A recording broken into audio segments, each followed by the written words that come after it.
अस्सलाम वालेकुम my all dear students. उम्मीद करता हूँ कि आप सब खैरियत से होंगे। एंड आज का जो हमारा टॉपिक है वो है सेंटेंस। सेंटेंस में हम जानेंगे analysis of simple sentence and kinds of sentence. तो सबसे पहले हम देखेंगे सेंटेंस क्या होता है, ठीक है। सेंटेंस की डेफिनेशन देखेंगे, सेंटेंस की एग्जांपल देखेंगे। उसके बाद फिर हम सेंटेंस को एनालाइज करना सीखेंगे कि सेंटेंस को एनालाइज कैसे किया जाता है। फिर उसके बाद हम काइंड्स ऑफ सेंटेंस देखेंगे कि काइंड्स ऑफ सेंटेंस कितनी होती हैं, उनकी डेफिनेशन देखेंगे, उनकी फर्दर टाइप्स देखेंगे, फर्दर एग्जांपल देखेंगे। तो आप सबसे रिक्वेस्ट है कि वीडियोस को पूरी देखिएगा। तो आइए हम शुरू करते हैं। सबसे पहले सेंटेंस। तो सबसे पहला आपका क्वेश्चन है व्हाट इज सेंटेंस, कि सेंटेंस जो है वो क्या होता है। तो सबसे पहले है डेफिनेशन। तो डेफिनेशन में क्या आता है, व्हेन स्पीकिंग और writing something we use words, we use these words in groups. Such groups of words that conveys complete sense is called sentence. अब वो कहता है कि पहला सेंटेंस देखें, when speaking or writing something means कि जब कुछ बोला जाता है या लिखा जाता है, we use words, हम अल्फाज का इस्तेमाल करते हैं। we use these words in groups, हम इन अल्फाज को मजमूए की सूरत में इस्तेमाल करते हैं। Such groups of words that conveys complete sense is called a sentence. बस ऐसे अल्फाज का मजमुआ जो आपको मुकम्मल मफहूम देता है सेंटेंस कहलाता है, ठीक है। सेंटेंस की डेफिनेशन समझ आ गई कि सेंटेंस होता क्या, कैसे वजूद में आता है। अब एग्जाम्पल में देखें, we do our work means कि हम अपना काम करते हैं। ये हम बोल रहे हैं ना, वी डू आवर वर्क, हम अपना काम करते हैं, तो ये एज एक सेंटेंस है। दूसरा सेंटेंस है शी क्लीन्स हर होम, वो अपने घर को साफ रखती है, ये भी एक सेंटेंस है। तो सेंटेंस की डेफिनेशन आ गई, सेंटेंस की एग्जांपल आ गई। अब नेक्स्ट देखते हैं कि क्या है। नेक्स्ट है आपका analysis of simple sentence, means के सिंपल सेंटेंस को कैसे एनालाइज किया जाता है। The first stage in the analysis of a sentence is to divide into two main parts. वो कहता है कि सबसे पहले सेंटेंस को दो बड़े हिस्सों में तकसीम किया जाता है। एक है सब्जेक्ट, दूसरा वन है प्रेडिकेट। अब देखते हैं कि सब्जेक्ट क्या होता है। The subject denotes the person or thing about which something is said. वो कहता है कि जो सब्जेक्ट होता है वो कोई शख्स भी हो सकता है, कोई चीज़ भी हो सकती है, ठीक है, जिसके बारे में कोई ना कोई चीज़ कही जा रही होती है। मीन्स कि किसी शख्स या चीज़ के बारे में कोई ना कोई बात कही जा रही होती है, तो वो सब्जेक्ट होता है। अब प्रेडिकेट क्या होता है। The predicate is what is said about the person or thing denoted by the subject. अब प्रेडिकेट क्या होता है, जो चीज़ शख्स या किसी चीज़ के मुतालिक कही जा रही होती है वो असल में प्रेडिकेट होता है, ठीक है। आइए हम इसकी मज़ीद जो है ना डिटेल जानते हैं। Identify of subject and predicate, हम इन वर्ड से आइडेंटिफाई शनाख्त करते हैं कि सब्जेक्ट क्या होता है, प्रेडिकेट क्या होता है।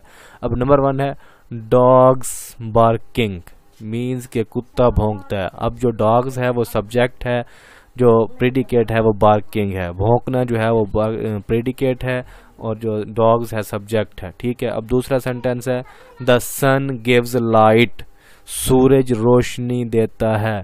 अब द सन जो है वो सब्जेक्ट है, गिव्स लाइट रोशनी देना जो है वो एक प्रेडिकेट है।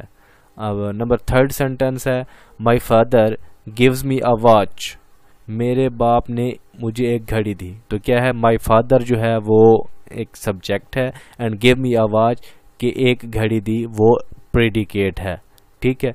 अब देखें सेंटेंस को उन्होंने दो हिस्सों में, जैसे मैंने कहा था, एक सब्जेक्ट में डिवाइड कर रहा है और एक प्रेडिकेट में, ठीक है। अब फोर्थ वन है, जो लास्ट वन है, वो है the hour to prepare lessons has arrived. वो कहते हैं हमारे सबक करने का जो तैयार करने का जो घंटा है वो आ पहुँचा है। अब the hours to prepare lessons ये आपका सब्जेक्ट है सारा, और हैज़ अराइव्ड आ चुका है वो जो है वो आपका प्रेडिकेट है। ठीक है, नेक्स्ट वन हम देख, हाँ भी नेक्स्ट वन है आपका kinds of sentence according to meaning. Means के सेंटेंस की इकसाम है, और वो इकसाम को जो डिवाइड किया गया है वो मीनिंग्स के बिना पर किया गया है डिवाइड्स। अब देखेंगे according to meaning there are 5 kinds of sentence. तो मीनिंग के हिसाब से देखें, अगर मीनिंग के हिसाब से देखें तो हमारे पास 5 इकसाम हैं सेंटेंस की। अब वो कौन कौन सी इकसाम है? नंबर 1 है आपकी एडजेक्टिव सेंटेंस, ठीक है। नंबर है आपकी इंटेरोगेटिव सेंटेंस, जिसको आप सवाल जुमला भी बोलते हैं। नंबर 3 है इम्पेरेटिव सेंटेंस। नंबर 4 है एक्सक्लेमेटरी सेंटेंस। एंड नंबर 5 है ऑप्टेटिव सेंटेंस। ठीक है, तो आइए हम इसकी वजाहत देखते हैं। ये जो 5 टाइप्स हैं ये किस बिना पर 5 टाइप्स बनाई गई हैं। ठीक है, तो ये 5 टाइप्स हो गई।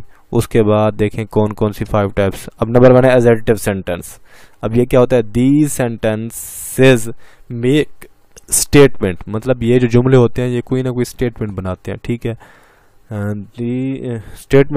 these statements may include affirmatives और नेगेटिव। और वो जो स्टेटमेंट्स होती हैं वो अफर्मेटिव मीन्स के सादा भी मुस्बत भी हो सकती हैं, और नेगेटिव्स वो नेगेटिव्स भी हो सकती हैं। अब देखें कि कौन सी अफर्मेटिव्स होती हैं कौन सी नेगेटिव्स होती हैं। नंबर 1 देखें अफर्मेटिव्स। अफर्मेटिव्स की एग्जांपल है शी रीड्स अ बुक, वो एक किताब पढ़ती है। नेक्स्ट वन है they will play hockey in the ground, वो ग्राउंड में हॉकी खेलते हैं। देखिए ये मुस्बत है, इसमें कोई नेगेटिव वाली बात नहीं है, जो अफर्मेटिव होगी, समझिए। ठीक है, अब नेगेटिव में देखें we do not write a letter, हम एक खत नहीं लिखते हैं, ये नेगेटिव है, नहीं लिखते हैं तो नेगेटिव हो गया। They have not shown their ID card, वो अपना आईडी कार्ड शो नहीं करते, ज़ाहिर नहीं करते, ये भी एक नेगेटिव है। तो ये दोनों आ गए थे, अफर्मेटिव और नेगेटिव जो है ना एडजेक्टिव सेंटेंस में आ गए थे। अब नेक्स्ट वन देखें, नेक्स्ट वन है आपका इंटेरोगेटिव सेंटेंस। अब इंटेरोगेटिव सेंटेंस होता है भाई आसान सा है, दीज सेंटेंस आस्क क्वेश्चंस, ये जो सेंटेंस होता है ये क्वेश्चंस पूछता है। These sentence may start with helping verb, और ये जो सेंटेंस होता है आपकी हेल्पिंग वर्ब से स्टार्ट होता है। कौन सी helping verb? Do, does, is, was, will, extras वगैरह। ठीक है, या ये भी होता है WH फैमिलीज वर्ड्स भी होते हैं, when, why, where, who, why, इनसे जो है ना ये स्टार्ट होते हैं। एग्जांपल जैसे आप देख लें, डू यू लाइक मैंगोस, क्या आप आम पसंद करते हैं, तो डू आपका हेल्पिंग वर्ब स्टार्ट में आ रहा है, तो ये भी आपका जो है ना क्वेश्चन सेंटेंस है। अब दूसरा है was he doing his work, क्या उसने अपना काम किया था, तो वाज स्टार्ट में आ रहा है जैसे WH फैमिली में से, तो ये भी आपका एक क्वेश्चन मार्क। रिलेटिव सेंटेंस क्या होता है, इसकी डेफिनेशन देखते हैं। This kind of sentence express commands, request और इंट्रेटिव, मीन्स के ये जो सेंटेंस होता है ये कोई कमांड्स देता है, कोई एक्सप्रेस इजहार करता है, रिक्वेस्ट करता है। ठीक है, for example please help me, जब आप किसी से कहते हैं कि मेहरबानी मेरी मदद कीजिए, तो ये एक रिक्वेस्ट है। ठीक है, डू नॉट गो आउट, बाहर मत जाओ। ठीक है, तो ये एक कमांड्स है। ठीक है, रिक्वेस्ट करना, कमांड्स करना, या एक्सप्रेस इजहार वगैरह करना, ये सारा क्या है आपके इंपेरेटिव सेंटेंस में आता है। नेक्स्ट वन है आपका एक्सक्लेमेटरी सेंटेंस। एक्सक्लेमेटरी सेंटेंस क्या होता है? दीज सेंटेंसेस एक्सप्रेस सडन और स्ट्रॉन्ग फीलिंग्स, ये ऐसे सेंटेंस, ऐसे जुमले होते हैं जो अचानक कोई जो है ना इजहार करते हैं या कोई स्ट्रॉन्ग फीलिंग्स देते हैं। For example what a shame, ये कितनी शर्मनाक की बात है। ये देखेंगे कि एक कोई सडन जो है ना कोई फीलिंग्स है, स्ट्रॉन्ग है, कोई ऐसे है। ठीक है, तो नेक्स्ट वन है what a beautiful scene, this is, कि ये कितना खूबसूरत मंजर है, ये भी एक सडन फीलिंग्स है। व्हाट अ फुलिश क्लेम, ये कितना अहमकाना बात है, ये भी एक सडन है। अब नेक्स्ट वन है आपका ऑप्टेटिव सेंटेंस। ऑप्टेटिव सेंटेंस क्या होता है? These sentences express wish, hope और डिज़ायर, ये ऐसे सेंटेंस, ऐसे जुमले होते हैं जो आपकी ख्वाहिश को ज़ाहिर करते हैं, आपकी उम्मीद को ज़ाहिर करते हैं, या आपकी ख्वाहिश, डिज़ायर वगैरह को इस तरह से ज़ाहिर करते हैं। For example may God help you, Allah आपको मदद करे। ठीक है, तो ये भी एक मीन्स के डिज़ायर है, विश है, ख्वाहिश है। नेक्स्ट वन है I wish you were here, मेरी ख्वाहिश है कि आप हमेशा रहें, यहाँ रहें। ठीक है, तो ये भी एक ख्वाहिश को ज़ाहिर कर रहा है। तो ठीक है, तो यही आपका जो है ना सेंटेंस का टॉपिक था। आप सब स्टूडेंट्स से रिक्वेस्ट है कि ज़रूर इस वीडियोस को लाइक कीजिएगा, कमेंट्स कीजिएगा। अगर आपके कोई क्वेश्चंस है तो आप ज़रूर इस वीडियोस के अंदर जो है ना अपना क्वेश्चंस पूछ सकते हैं, आपको आंसर मिलेगा। तो लास्ट में यही आपसे रिक्वेस्ट है कि चैनल को भी सब्सक्राइब कर दीजिएगा और बेल के आइकॉन को प्रेस कर दीजिएगा ताकि जो भी न्यू वीडियोस मिले आए वो आपको मिल